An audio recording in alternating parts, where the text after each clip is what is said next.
Ini dia kisah Ousmane Dembélé, seorang talenta yang bener-bener fenomenal, tapi perjalanannya itu kayak roller coaster. Dari puncak paling tinggi, jatuh ke jurang paling dalam, dan sekarang berjuang buat bangkit lagi. Coba dibayangin, 1 tahun di mana seorang atlet itu mencapai kesempurnaan mutlak. Bukan cuma bagus ya, tapi sempurna. Nah, di tahun 2025, dunia sepak bola itu tunduk sama satu nama, Ousmane Dembélé. Ini bukan sekedar musim yang hebat, ini standar baru yang mungkin nggak akan pernah kita lihat lagi. Jadi, kesempurnaan di dunia sepak bola itu kayak gimana sih bentuknya?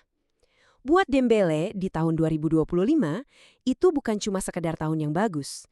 Itu adalah tahun di mana dia bisa dibilang menulis ulang buku sejarah. Coba lihat daftar ini deh. Gila kan? Secara individu, dia sapu bersih semua penghargaan paling bergengsi. Ballon d'Or, pemain terbaik FIFA. Sebutin aja, dia dapat. Terus sama timnya, PSG. Dia dapat sextuple, 6 trofi dalam 1 tahun. Cuma sedikit banget klub dalam sejarah yang bisa ngelakuin ini. Ini namanya dominasi total. Tapi Ballon d'Or ini bukan sekadar piala pribadi buat dia loh. Kemenangan ini tuh bener-bener bersejarah. Dia jadi pemain PSG pertama yang pernah dapat penghargaan itu. Dan buat negaranya, Prancis, dia masuk ke dalam klub elit yang isinya cuma sedikit banget orang. Namanya sekarang sejajar sama legenda-legenda abadi. Tapi kemenangan ini rasanya jadi jauh lebih manis kalau kita tahu dari mana dia berasal. Puncak di tahun 2025 ini nggak dibangun di atas jalan yang mulus, sama sekali. Buat benar-benar paham ceritanya, kita harus mundur dulu nih, ke titik terendahnya. Nah, ini dia kontrasnya.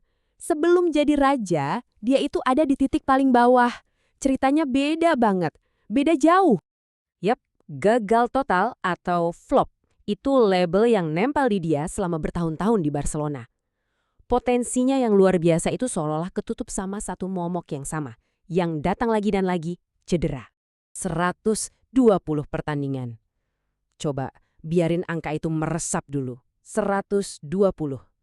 Itu artinya, selama di Barca, dia lebih sering ada di ruang perawatan daripada di lapangan. Ini bukan cuma nasib sial ya. Ini tuh mimpi buruk yang bisa menghancurkan karir atlet manapun beneran. Tapi justru dari keterpurukan itulah muncul sebuah kebijaksanaan. Kutipan ini jadi kuncinya. Dembélé itu nggak cuma sembuh secara fisik, dia belajar. Dia mulai ngerti sinyal-sinyal dari tubuhnya, mengubah penderitaan jadi pemahaman yang mendalam. Terus pas dia sampai di Paris, apa sih yang berubah? Ternyata bukan cuma soal fisik.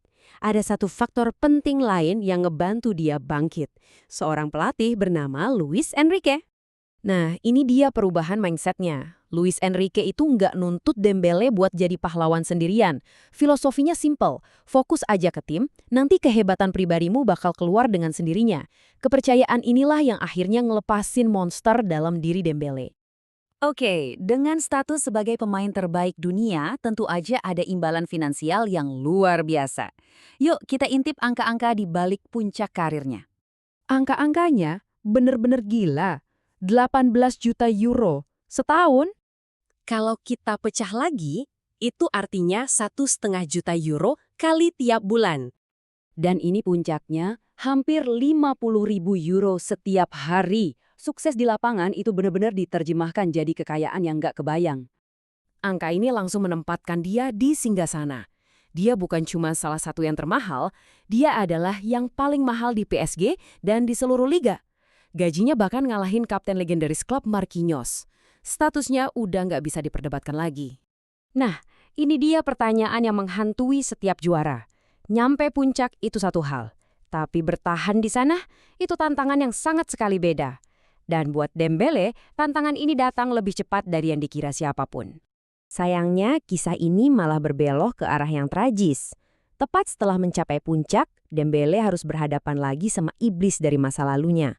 Musuh yang dia kira udah dia kubur dalam-dalam. Musim kelam, itu julukannya. Tahun setelah kesempurnaan malah jadi tahun penderitaan. Sebuah pengingat yang brutal ya, bahwa semakin tinggi kamu terbang, semakin sakit rasanya kalau jatuh. Ini kayak déjà vu yang mengerikan. Cedera hamstring dan betis yang sama, yang dulu menghantui dia di Barcelona, balik lagi. Jumlah absennya melonjak drastis, dan yang paling menyakitkan, impian terbesarnya, Piala Dunia 2026, sekarang terancam hilang. Dan ini semua meninggalkan kita dengan sebuah pertanyaan besar. Kisah Ousmane Dembele ini pada dasarnya adalah pertarungan antara bakat yang tanpa batas melawan keterbatasan fisik tubuhnya sendiri. Dia udah buktiin bisa sampai ke puncak. Pertanyaannya sekarang, apa dia punya kekuatan buat mendakinya sekali lagi?